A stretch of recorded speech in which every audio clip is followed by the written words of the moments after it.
আমার পরিবেশ ভালো নাই, লঙ্গি পরিয়া ভিডিও করি, তারপর লঙ্গিও ভালো না। আমি কখনো ভাবতে পারিনি বিন্দু মামাকে নিয়েও মানুষ নেগেটিভ কথা বলতে পারে। বাগনা বাগনিয়া বন্ধুরা কেমন আছেন? আশা করি ভালো আছেন। সবাইকে আমার শ্রেণীর মতো নমস্কার ও আদাব।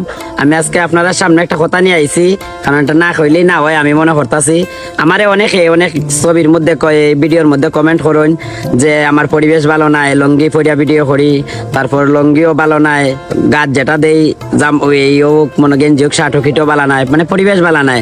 কারণ আমি খুব এই নিজে খাস কইরা চলতে হয়, বুঝছো নি? আমার আগা ফাঁসার কেউ খাস করা নাই। একটা মানুষের পোশাক আশাক নিয়ে, একটা মানুষের চাল চলন নিয়ে, একটা মানুষের গরিবানা নিয়ে এরকম কেউ কথা বলতে পারে? কত ন্যারো মাইন্ডেড হলে মানুষ এরকম অপমানমূলক কথা বলে বিন্দু মামাকে? কারণ আমি খুব এই নিজে খাস কইরা চলতে হয়, বুঝছো নি? আমার আগা ফাঁসার কেউ খাস করা নাই।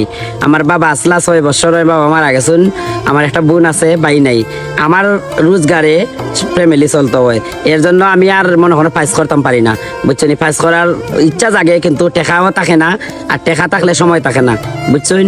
তে ওই তেমন কিচ্ছু নাই। এরপরেও আমি আপনারা কইলাম, অনেকে বিরক্ত হইতে পারেন, এটা বিরক্ত হওয়ার কিচ্ছু নাই, বুঝছেন নি? আর যদি ইচ্ছা হয় তাহলে এরকম কমেন্ট করতে পারবা, আমি রিপ্লাই দিমু। আর যদি দয়া হয় তো আর বুঝবা যে আমি কোন পর্যায়ে কইছি বা কি ইয়ে নিয়ে কইছি। সবাই ভালো থাকবা, সুস্থ থাকবা। সবাইকে আবারও নমস্কার ও আদাব। এই ভিডিওটা দেখার পরে আমার চোখে সত্যি জল এসে গেছে। ভাই, আপনি যদি গরিব হয়ে থাকতেন না, তাহলে এই কমেন্টগুলো আপনারা করতেন না। অভাব কি জিনিস বুঝেন না, তো বুঝলে অবভিয়াসলি কমেন্টগুলো করতেন না। একটা মানুষ সহজ সরল হয়ে থাকতে চাই, সেটাকে আপনারা হাসি ঠাট্টা করে উড়াই দিচ্ছেন, তাকে নিয়ে ব্যাড কমেন্ট করতেছেন। এগুলো ঠিক না ভাই। রিয়েলিটি, আমরা মানুষ হয়েও মানুষ হতে পারি নাই। কারো দুর্বলতা নিয়ে কখনো আঘাত করবেন না, সৃষ্টিকর্তাও সহ্য করে না। অসভ্য কুনানোর কারে কিতা হয়তো চিনে না, আমি সেটা চিনস না, আমি বিন্দু